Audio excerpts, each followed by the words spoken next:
မင်္ဂလာပါဗျဒါပေမဲ့ပေါ့နော်ဟိုရက်သက်တစ်ပတ်နှစ်ပတ်အတွင်းမှာတော့မင်္ဂလာတိတ်မရှိတဲ့စကားတွေကြားနေရပေါ့နော်ပါလဲလို့ဆိုတော့သမုဒ္ဒလူသစ်လေးတွေအလိန်ခံရတယ်ပေါ့နော်အလိန်ခံရတာမှသူတို့တော်တော်လေးနစ်နာကြတယ်ပေါ့နော်ဘာတွေနစ်နာလဲလို့ဆိုတော့နံပါတ်1ကနော်ပြီးပါထွက်တဲ့ထွက်စာပေါ့နော်ပြီးပါထွက်တဲ့ထွက်စာကိုဒီ immigration ကိုပြဖို့ဆိုပြီးတော့ DMA ကနေယူတဲ့အချိန်မှာထွက်စာရတယ်လို့မရတယ်လို့နဲ့လူတွေသမုဒ္ဒလည်းမသိဘူးပေါ့နော်မသိဘဲနဲ့ထားပါတော့ဗျာတင်မောပေါ်ရောက်သွားတယ်ပေါ့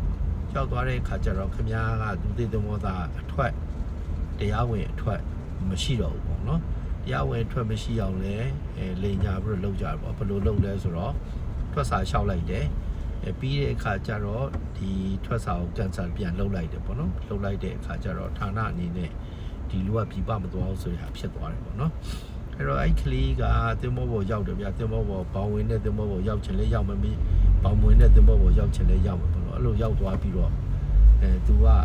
အလုံးမလုံးနိုင်လို့ပြန်လာသည်ပဲဖြစ်အလုံးလုံးနိုင်ပြီးတော့ contract ပြလို့ပြန်လာသည်ပဲဖြစ်သတင်းပြန်ပို့တဲ့အချိန်မှာသူဒီအထွက်မရှိတဲ့အတွက်အဝင်သတင်းပို့လို့မရဘူးဖြစ်သွားတယ်ပေါ့နော်အထွက်မရှိတဲ့အတွက်အဝင်သတင်းပို့လို့မရတော့ခမားက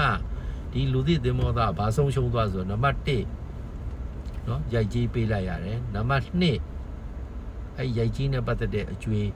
ကြည်ကျင်မှကြည်မယ်ပေါ့နော်နံပါတ်3ဘာဖြစ်သွားလဲဆိုတော့ service မရဘူးပေါ့နော်အဲ့လိုမျိုးဖြစ်သွားတော့သူက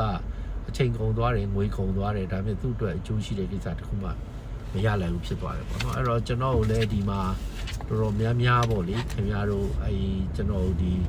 chat box မှာလည်းလာမေးကြတယ်ပေါ့နော်ထွက်စာကဘယ်လိုဟာမျိုးလဲဆိုတော့ဒီမှာထွက်စာဒါမျိုးပါ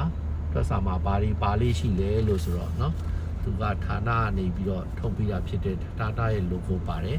ပြီးလို့ရှိရင်ဘယ်ကိုသူကရေးတဲ့ဟာလဲလို့ဆိုတော့တာဝန်ကျအရာရှိလာဝကကိုရေးတဲ့စာပေါ့နော်ရန်ကုန်လေဆိပ်ကိုအဲ့တော့ရေးတဲ့အခါကျတော့သူကဘာဖြစ်လဲလို့ဆိုတော့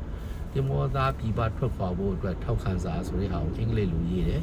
အဲ့ဒီမှာဘာဖြစ်လဲလို့ဆိုတော့ဒီတင်မောသားဘယ်နေ့ကနေဘယ်နေ့ကြားထဲမှာရန်ကုန်ကနေထွက်မယ်ဆိုတာပါတယ်ပြီးရင်ဘယ်တင်မောဘယ် IMO နံပါတ်ကိုပေါ့နော်ဘယ်ကုမ္ပဏီကနေပြီးတော့လွတ်တယ်ဆိုတာပါတယ်ဘယ်စိတ်ကောင်းအောင်သွားမယ်ဆိုတာပါတယ်ပေါ့နော်အဲ့တော့တင်မောသားလူသစ်တွေအနေနဲ့ခင်ဗျားတို့ဒီထဲမှာQR code လည်းပါတယ်အဲ့တော့အဲ့ဟာမျိုးကိုခင်ဗျားတို့မျက်စိနဲ့တက်အပ်မြင်အောင်လုပ်ကြပါရပြီးရင်လည်းဓာတ်ပုံရိုက်ထားဖို့မမေ့ပါနဲ့လို့သိပေးကြပါတယ်ကျေးဇူးတင်တယ်